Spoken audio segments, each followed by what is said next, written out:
Welcome to RPG Book Club, the podcast where we play a little bit of a video game and talk about how it makes us feel. I am Sam Allman. I'm David Bernard Hauk. And I'm Trish. And today we'll be covering the PSP-exclusive bonus Totinos scenario for Persona 2 Part 2, Eternal Punishment. That's Part 2, right? That's right. That's right. It's on my screen. I should just read. But yeah, it's... I don't know how you unlock it because we're not playing on the PSP, so we're just watching the video. But it looks like you bring a thing to Igor in the Velvet Room, and then you can do it. Bernard, did you play it or just also watch the video? I just watched it because I hadn't made a good save before the final boss and everything to go back and actually play it. But it's basically just a boss rush, then a bonus dungeon. And it took long enough to get through without actually doing the bosses in the bonus dungeon. So I just watched it. Dope. But, yeah. But before we get to all of that, how is everybody's week? I'm still sick. I've been sick for like over a week. I don't like it. I'm not as sick as I was, but I'm still not feeling great. Yeah, I narrowly missed a whole bunch of people in my life getting super sick. Like, none of it's COVID, thank God. But like, Summer is recovering from being sick, but I had to work in the office 2 days in a row, and I missed her contagious days because it didn't happen to be there. And then when I got home, she went to bed and I took care of the kids. And then I hung out with my friend Cassie and Bernie last week, and then both of them have been sick now. I'm just like, I need to just stay home because everyone in my life is very, very sick and I am not. And I want it to stay that way. So I'm sorry, Bernard, I'm not coming over to your house after this. I don't want to get sick.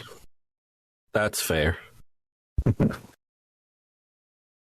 But, yeah. Do you have any, like, inkling of what kind of sick it could be?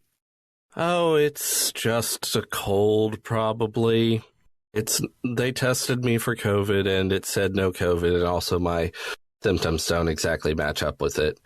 Okay. Although, that doesn't necessarily mean anything because COVID likes to just do whatever the fuck it feels like. Yeah. It's a wild card. But the tests say no.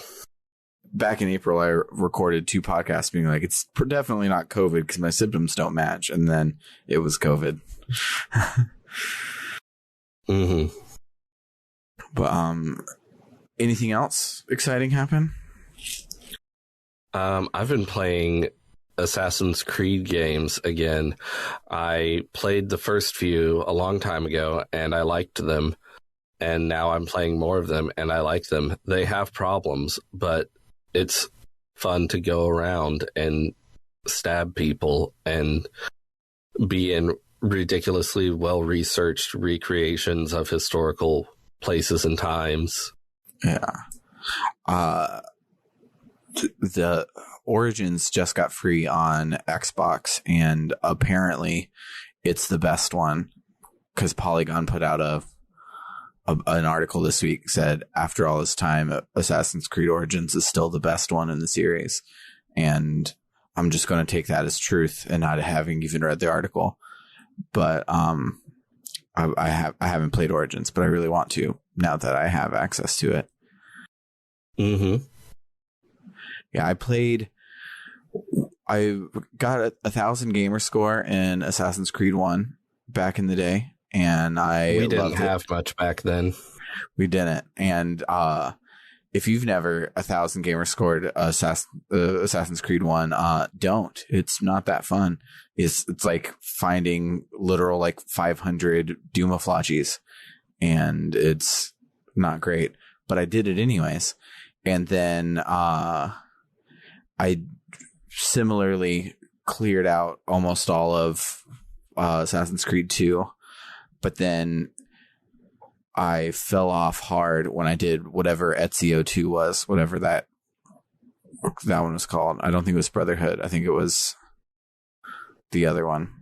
No, Whatever. it was Brotherhood. The third one is Revelations. There you go. So yeah, I fell off a little bit in Brotherhood because I had the problem back in the Xbox 360 days where I would 100% a game and then the sequel would come out and I would be burnt out completely on the whole gameplay loop, where if I would have just played the game enough to like it, I would have been like, oh hell yeah, I get some more of it now. Like, I still to this day have not played Skyrim because I cleared out Oblivion, which is stupid. Don't clear out a fucking Elder Scrolls game. I don't even know if I'll ever play Skyrim or if I'll even play Elder Scrolls 6 when it comes out, because I did a lot of Oblivion.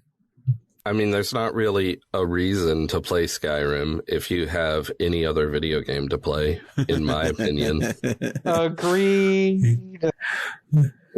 Yeah. It's not bad, but there are many, many other video games to play.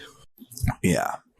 That's basically how I felt when I bounced off of it, as I've played the opening thing and then I like stole everything from the first house and I was like, I can't do this again. I'm just going to do something else. And I put it down and never picked it back up. But, yeah, I haven't played Assassin's Creed since back then, but I've always been like adjacent to it. Like, always been like, yeah, fuck yeah, Assassin's Creed, I want to play it. And then I haven't. I like it. I used to not like it. I think I didn't like it because it used to be that was what every video game was aspiring to be. And I was like, I don't want every video game to be this. It's not good enough to be that. But then every video game started trying to be Dark Souls instead. And I'm like, okay, I can live with that. Yeah. And since Assassin's Creed now does not have that baggage, I like it a lot more. Even though I haven't played the 3 newer ones where they make it an even bigger, opener world. Mm-hmm. And I don't know if I like that version of it. We'll see when I get there. Yeah, the 3 new ones are the subgenre of, instead of everything's trying to be Dark Souls, everything's trying to be The Witcher 3.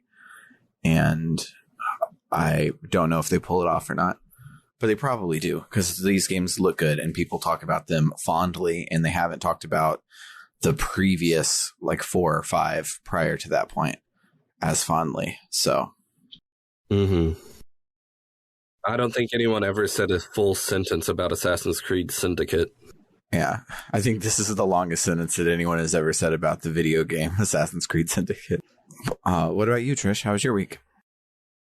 It's been a lot more video game filled than usual.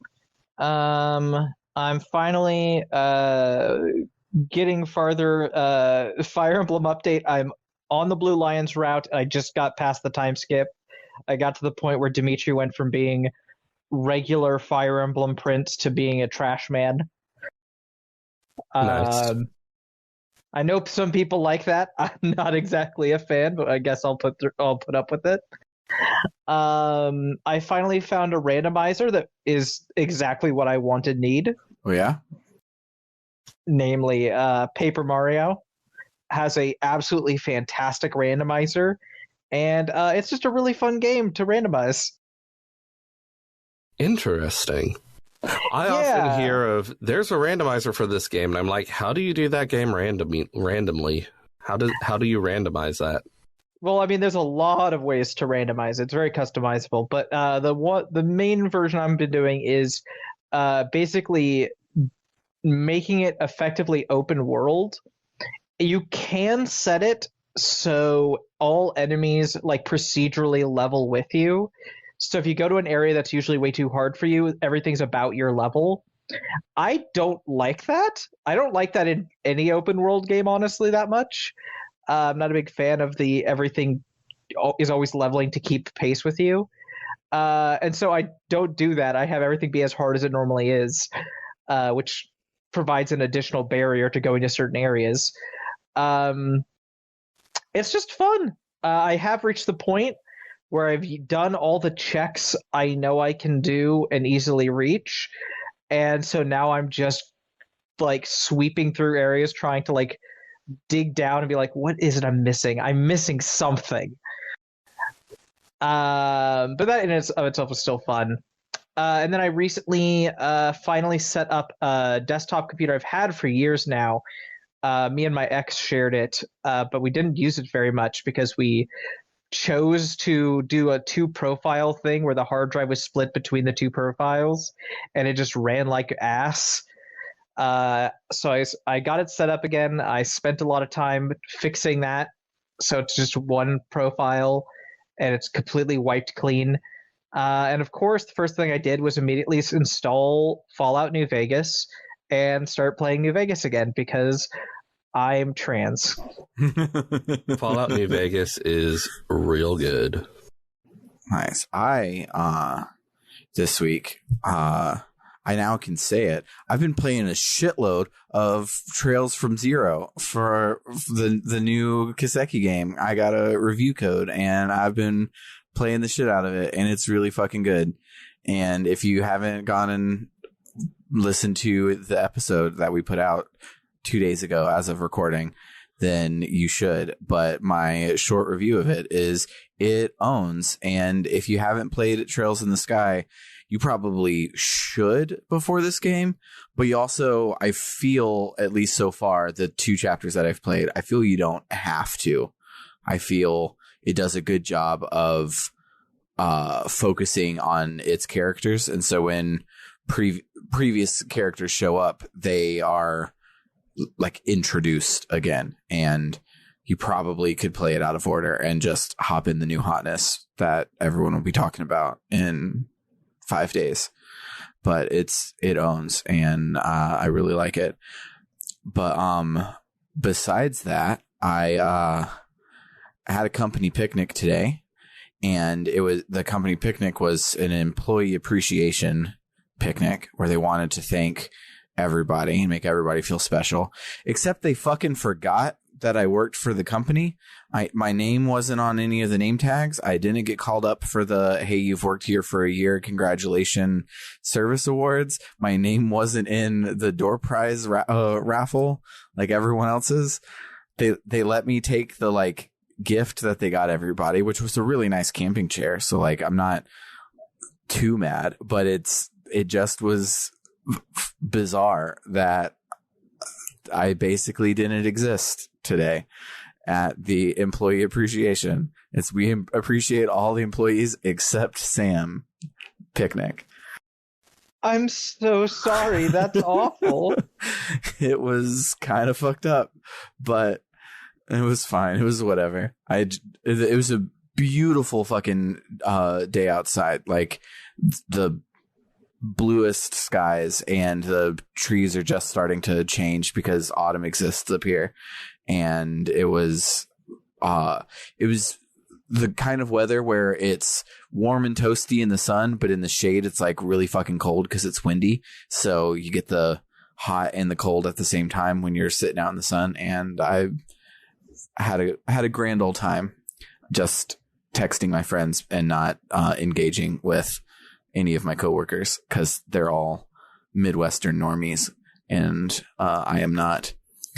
But yeah, that was a lot of fun. In other news, Stormy goes pee-pee on the potty now, which Whoa. is fantastic. So do I. Yeah. Maybe I should just give Stormy all of your jobs and responsibilities on the podcast. You're basically the same now. He goes pee-pee potty, you go pee-pee potty. But he also is going through his vocabulary explosion, like I've mentioned a couple times before, and that now includes like songs. And earlier he was singing along with his favorite Ariana Grande song, and he said the sentence, "Boy, I invented you." I'm like, you're fucking 2. You didn't invent shit. It was fantastic. I like being a dad. Big recommend if you're into that. But yeah, other than that, I think let's just go talk about Persona 2 for the last time. Yeah.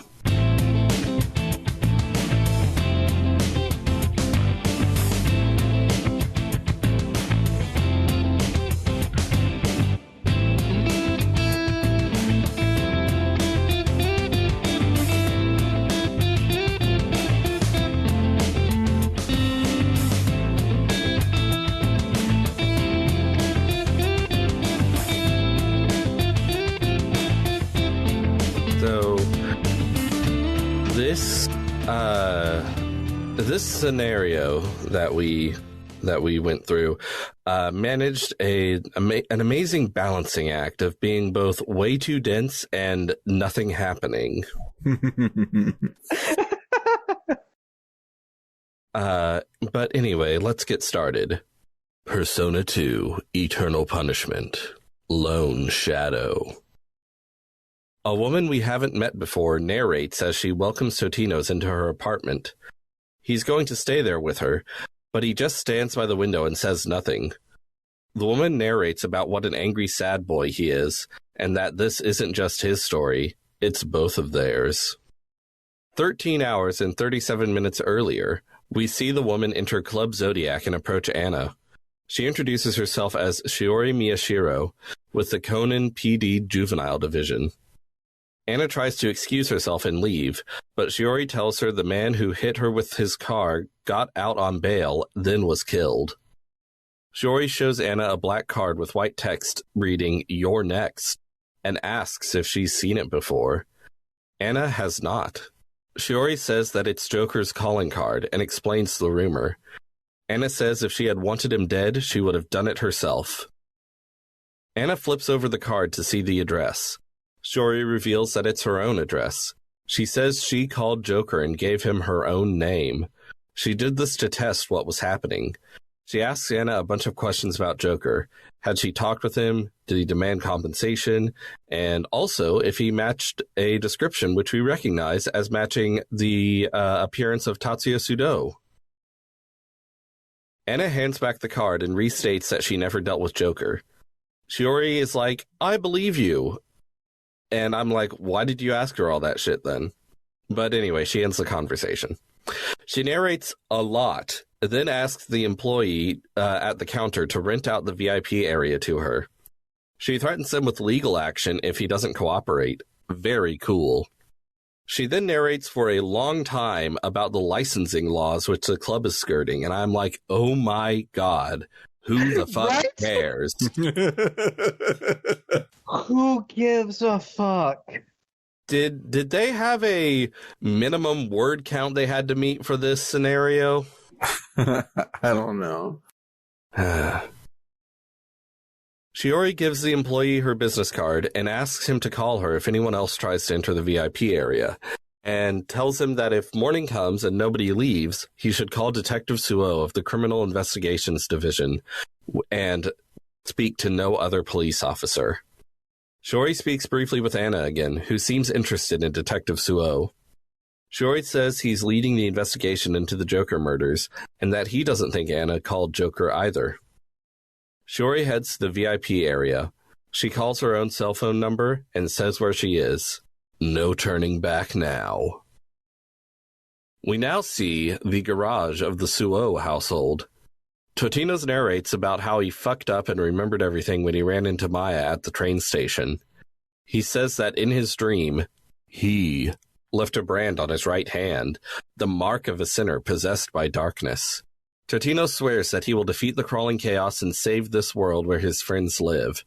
It's the only thing he can do to atone. Totinos' cell phone rings. He knows it's not Katsuya because the number was already blocked before he took over this body. The caller ID says it's from Anna. He knew the Totinos on this side hung out with her, but he doesn't know how to respond like he would. He eventually answers.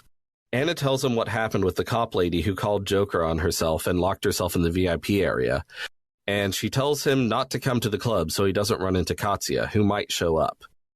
Anna says she's going to check on the cop lady soon. Totinos is shocked to hear the name Joker. He tells Anna to get out of there right now. Don't get anywhere near Joker. Totinos wonders who the crawling chaos is controlling as this side's Joker to commit serial murders.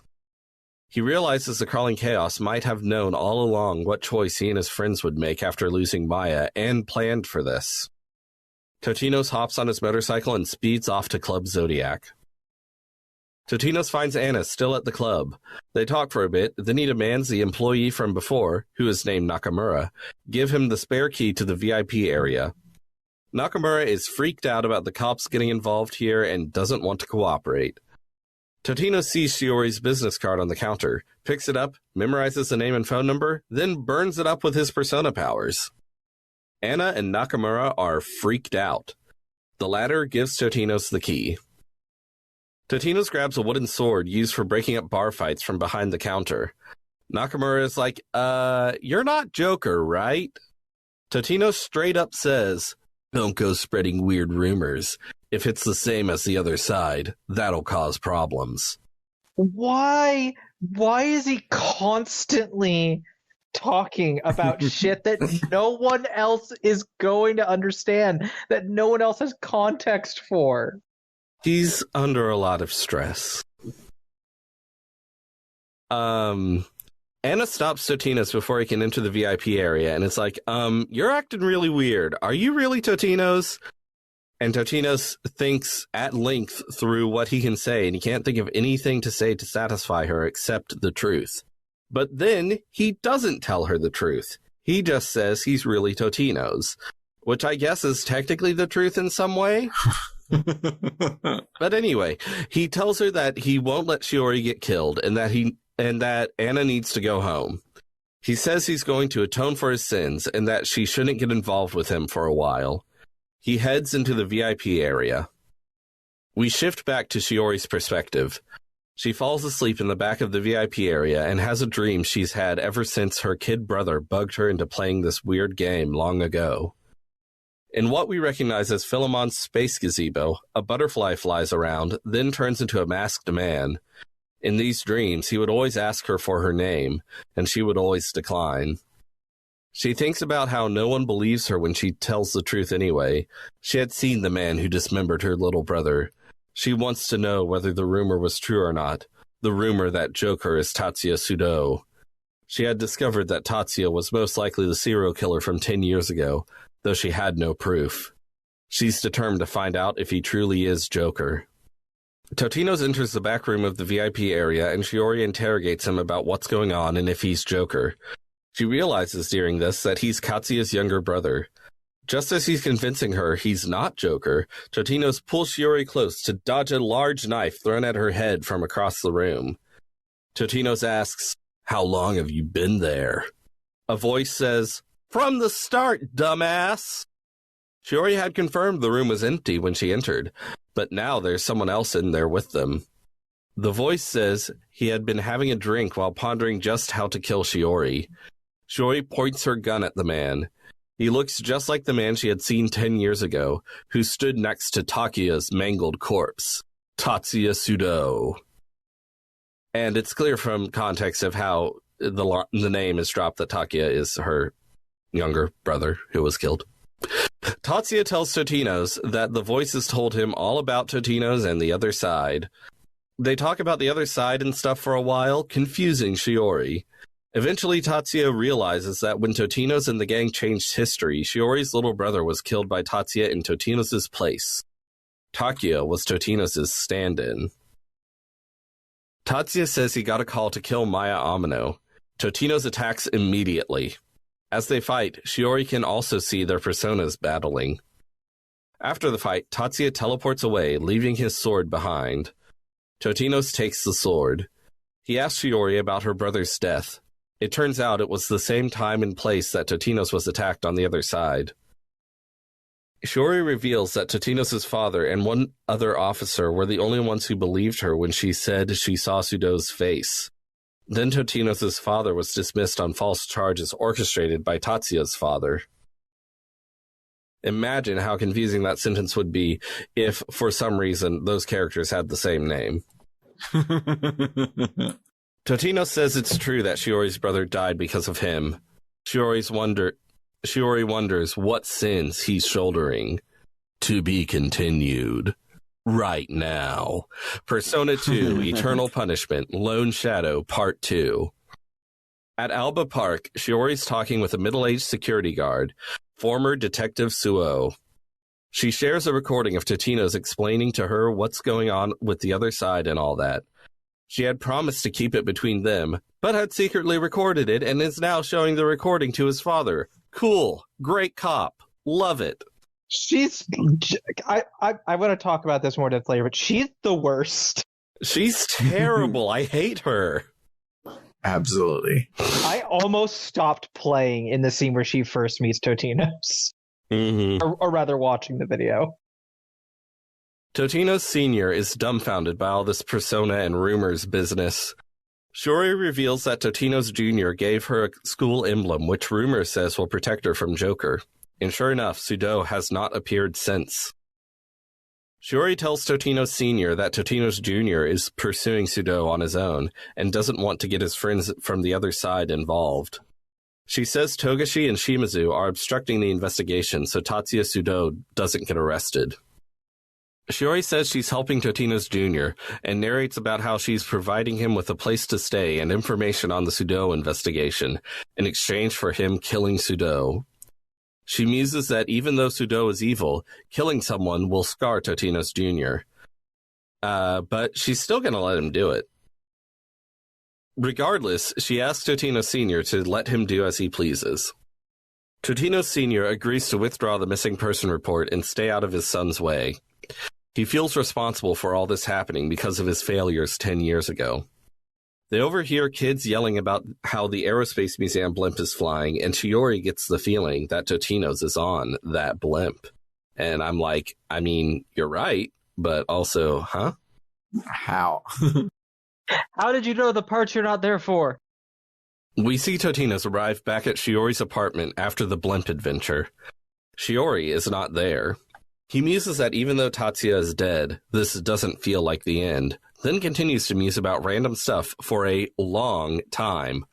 All stuff we already know from the first game and the previous Totinos episode. And it's weird that they, seem to want to go through a lot to establish stuff, even though if we're seeing this, we've definitely played the first game and watched the previous Totinos episode. We've probably beaten Eternal Punishment if we're watching this, because Igor tells you, don't watch this before you know the full story of Eternal Punishment, because spoilers. Yeah. But they still do it. Anyway, the phone rings.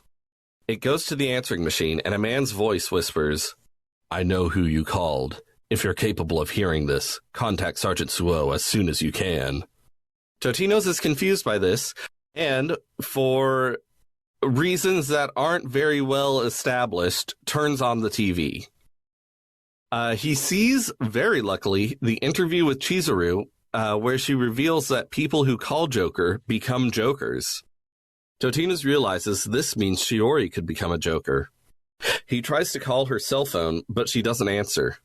He heads out to find her before she kills someone. 2 days later, we see Totinos in the science lab security room. From the state of the scene, he realizes the Beta Timeline gang is already here, likely because they heard that kidnapped Jokers were being taken here, just like he had heard. Shiori has been missing all this time, so Totinos figures she must be here. Now he has to save Shiori and keep the Beta Timeline gang out of this mess.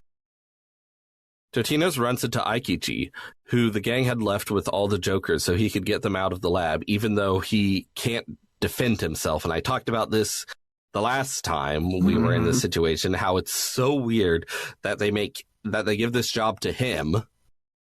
But Totinos tries to play it cool and get information out of Aikichi. He gives Aikichi an emblem to protect him from Joker and says he'll lead him to the garage. Totinos takes out some guards, then gets Aikichi and the Jokers to the garage.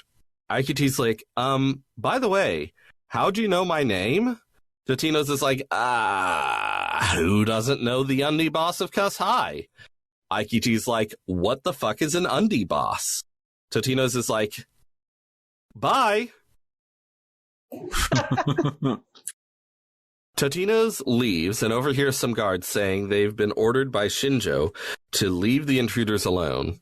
Totinos figures they must have a trap ready for the Beta Timeline gang. He owns the guards and interrogates one about where Shiori is. Once he gets the information, he heads off and runs into a Metal Gear. After owning the Metal Gear, Totinos interrogates the pilot and learns some scraps of information about the New World Order and Tatsuzo Sudo. Totinos finally enters the lab where Shiori is being held and finds she has been transformed into a demon, currently restrained. Totinos goes bonkers and orders the scientists there to change her back. The scientists are like, "We don't know how. This is all Kandori.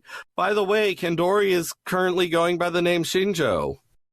Totinos continues his descent into bonkers. The brand on his arm aches, and he feels the urge to go full The Last of Us Part 1 on these scientists. But before he can make the choice to give in or resist, one of the scientists removes Shiori's restraints. He says a bunch of crazy nonsense, then Shiori attacks. The first scientist tells Totinos to use anesthesia on her, so Totinos busts open the tank containing the gas, and somehow the gas all goes directly into Shiori and does not knock out Totinos and the first scientist. By the way, the second scientist is dead now because of demon shit. Totinos apologizes for almost killing the first scientist, who is like, "It's okay. By the way, here's where to find Kandori." We see the scene where Totinos saves Aikichi from Kandori in the Joker separation machine room, but now with way more needless narration. The Beta Timeline gang escapes, and Kandori tells Totinos he can't escape fate, and he's a paradox and all that. Totinos and Kandori fight. After kicking his ass, Totinos asks Kandori how to change Shiori back. Kandori says some nonsense about how they're both just actors playing their roles. He says a bunch of stuff that doesn't make any sense about finding a suitable place for Shiori, then escapes. Which I now just realize they don't bring Shiori back by finding a suitable place for her. They do something that doesn't connect with what they do to get her back. I'm sorry, are you expecting sense out of this? No. Yes, I was, but I shouldn't have done. Totinos returns to the lab where Shiori is and finds Aikichi and the surviving scientists there.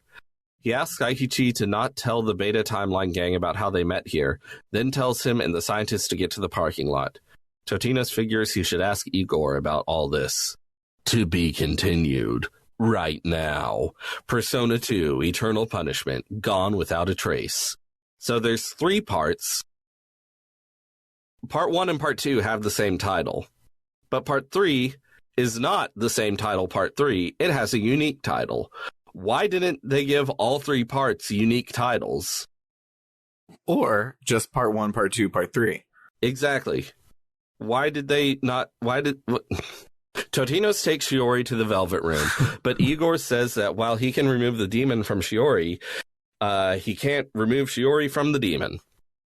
Her psyche is completely severed from her body and most likely scattered across a realm in the collective unconsciousness known as Kadath Mandala, aka the Dreamlands. So, a lot of stuff from here on out is apparently an elaborate Lovecraft reference. So, just so you know. Cool. Totinos asks if he can save Shiori if he goes to the Dreamlands.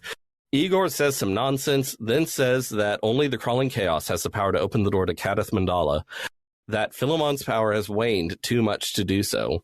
However, there is a Master Persona user named Chandraputra who has the silver key to the ultimate gate, which separates the real world from the collective unconsciousness. And I'm like, you're just going to drop the magic silver key and the ultimate gate concepts in one text box? You're just going to drop those on us like we know what they are? Igor says Chandraputra is busy, so it will take time to contact him. But in the meantime, he will look after Shiori. Now we are in the present, which I guess is just whenever you choose to go to the Velvet Room after Totinos unites with the Beta Timeline gang. Chandraputra is there. He says he knows of their quest. He speaks in all caps with no punctuation. He wears a mask because of, he says, an ugly disease. Totinos is like, I'm gonna go there all by myself and take on all the responsibility to save Shiori, blah, blah, blah. I'm an angry sad boy. The gang insists on coming with him. Chandraputra says he will open the door for them, but asks that they also search for a fragment of the psyche of his disciple Randolph Carter, which was stolen by the Crawling Chaos. He opens a portal and the gang steps through it.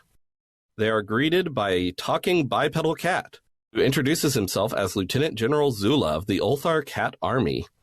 He says Carter told him about their situation and graciously offers to be their guide, even though he's not really going to end up doing much. He demands the humans salute, and of course Katsuya does so immediately. It's funny. Zula explains that they'll be searching for the 11 fragments of Shiori's psyche called the trapezohedrons, which have all been claimed by demons. Then the guardian of the Ultimate Gate shows up and the gang fights it. After kicking its ass, they receive a piece of Shiori's psyche. The gang then has to talk to and or fight 10 other demons for the rest of the trapezohedrons. Very little interesting happens during all this. But it sure is a lot of boss fights to skip through if you're watching the video. Mm-hmm. But eventually they meet an avatar of the Crawling Chaos. A bunch of bullshit happens and an apparition of Shiori appears, and she tells Totinos to take Takiya's place as her little brother, and basically the Crawling Chaos demands that Totinos choose between Maya and Shiori. Totinos goes bonkers, and the rest of the gang fights the avatar of the Crawling Chaos without him. After the fight, the avatar tells them to come fight him IRL and disappears, leaving behind Randolph Carter's trapezohedron. The gang turns around and finds Totinos strangling Shiori. Katsuya restrains Totinos, and the form of Shiori turns back into the final trapezohedron. The Ultimate Gate opens, and Chandraputra steps out. Zula greets him as Randolph Carter. What a twist! Zula and Carter explain a bunch of stuff about Carter, aka Chandraputra, and we don't listen because who cares? Maybe this is a fun little thing if you are super into Lovecraft lore and you know about Chandraputra, aka Randolph Carter, and all this. But I don't. I just know it's a Lovecraft thing because I Googled it. Several days later, we see Shiori at the hospital. She wakes up from a coma to find Anna standing over her. Anna explains that the gang brought Shiori here and that she's here visiting Noriko. Shiori asks where Totinos is. Anna says they can probably never meet that Totinos again. Shiori cries and says thank you to Totinos. End. That sure wasn't as cool as I hoped it would be. Yeah. It was like cool adjacent for part 1 and part 2. And I was like, how are they gonna wrap this all up? And part 3 was dumb. Yeah. Part 3 was not great. And part 1 and part 2 were just like, okay. It was interesting how they went to having a whole bunch of film noir narration style stuff going on, but a lot of it wasn't good. Like when we're going into extensive, exhaustive detail about the food and liquor licenses of this city. Fictional city. Anyway, let's listen to music. Yeah.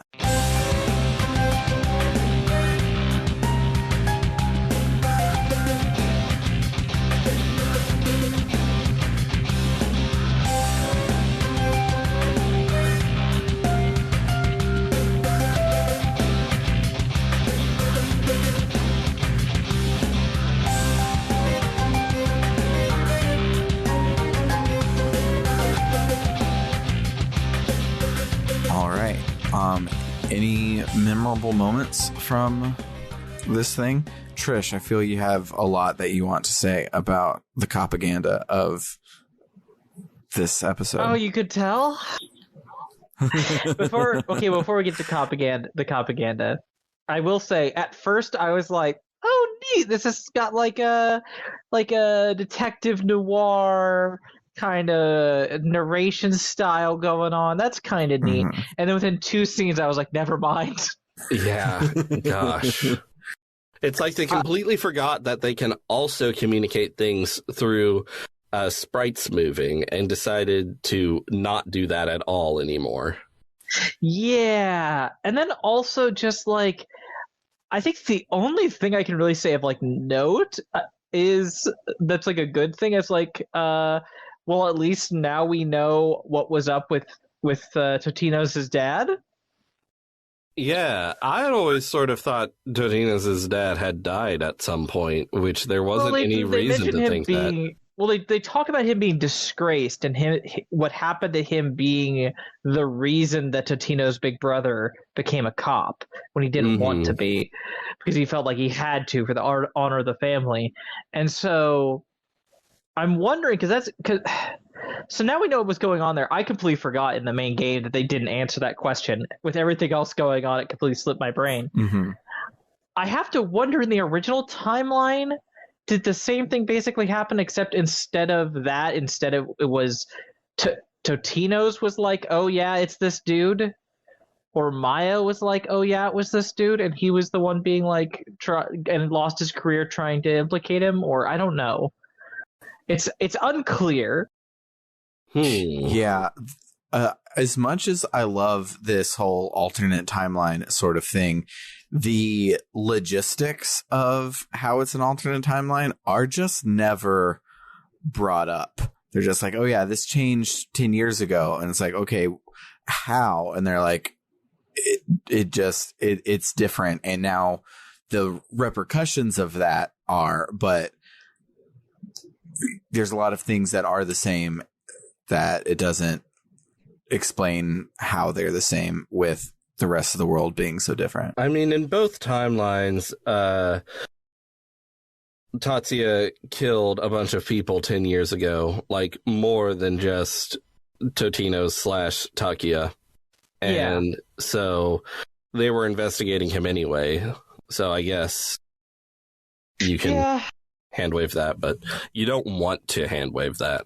No. Yeah. But yeah, to get to the meat of it, so the scene where she meets Totinos for the first time, she goes on this rant about how police need more firepower and better weapons. Yeah. And which, listen, in Japan, I guess I can understand making that argument. I'm not going to agree with the argument, but I can understand the argument. They're not as militarized, as far as I'm aware, or at least weren't in the 90s as American police are, where, some fucking places in America have tanks and like military grade weapons. But regardless, her other argument is this huge thing about how human rights are such a drag. And like it's I was just like, my mouth was agape reading this and getting this strong feeling, and as far as I can tell, this is actually the case of just like, I think we're supposed to understand or be sympathetic to her and be like, yeah, that's a good point, or that's a valid perspective. Which, no, I'm sorry. If you are the survivor of something really traumatic, I can understand being very vengeful. But when that person is also a cop, and they're not just saying, I, wish these bad things on this specific person, when they're instead saying, I think this entire system needs to stop caring about human rights, and we just need to be as punitive as possible in all cases. It's like, no, that's the worst idea, actually. Yeah, Shiori sucks. She's awful. When you had posted in the thing that the propaganda almost made you stop watching the video, I was like, well, I thought that the propaganda in Trails from Zero would be too much, and then I was able to give it the benefit of the doubt, and it ended up not being so bad. So maybe, just maybe, this won't be as bad as Trish is making it out to be. But no, it's bad. It's so fucking bad. From everything in the text, it seems like we're supposed to like Shiori. You want to have you're supposed to want her saved. Yeah. And no, thank you. Then, in the process of saving her, at one point, Maya and Ulala can look into the trapezohedron of her desires, and it turns out she wants to fuck Totinos because everyone does apparently. And it's like, oh, the cop whose job it is to help troubled youth wants to fuck a troubled youth. That's probably not great either. Yeah, and Shiori sucks. I don't like her, and she's like the main thing in this scenario. Yeah. So earlier Trish was talking about like, it's kind of cool that it's like this film noir kind of thing. I also was falsely led in the first 25 minutes of these cutscenes, thought that this was going to be told primarily in CGs, like a visual novel, because once you start following Totinos, it's like 30 new key pieces of art. And then no, they don't do that again either. It's just, you get a bunch back to back, and then it's back to just being an engine after that. And it was very weird to me. Mm-hmm. Like, why go through and draw all this new art for like 12 text boxes in a row, and that's it? I can guess. I can give one more small positive-ish thing in when Totinos is talking to Anna, and he's like calling her by her last name because he's not that close to her in his universe, and she is very clearly like, "The fuck are you calling me by my last name for?" Like, and he's like, "Shit, I do not know how to talk to her." Mm-hmm. I felt like there are elements of that I liked. They were still complicated by the fact that Totinos, while talking to her, is like talking about the other side still, and I'm like, stop it. Stop talking about the other universe that you're from. Like, explain everything or don't. But don't just say, oh, if it's like the other side, it'll be a problem. Bye. Yeah. I did enjoy the new Aikichi content because I love Aikichi. And we got some good Ulala moments, like when the bipedal talking cat shows up and she's like, what the fuck? I guess that isn't that weird, actually. That's a pretty good moment. Mm-hmm. I think that's all I have to say about this extra Totinos thing. Trish, will you be joining us for Everything Everywhere All at Once next week? I am. I've in fact written the plot summary. Oh yeah, I remember that now. Yeah. Hearing it was like, oh, do you want to be on for that? I'm like, do I want to be on to talk about my favorite movie of the year? Yeah. Yeah. So, spoilers, that's what we're watching for movie night is Everything Everywhere All at Once. Also, spoilers, we were going to record it last week, but then everything fell through at the last second. So we've all already watched it, and it owns.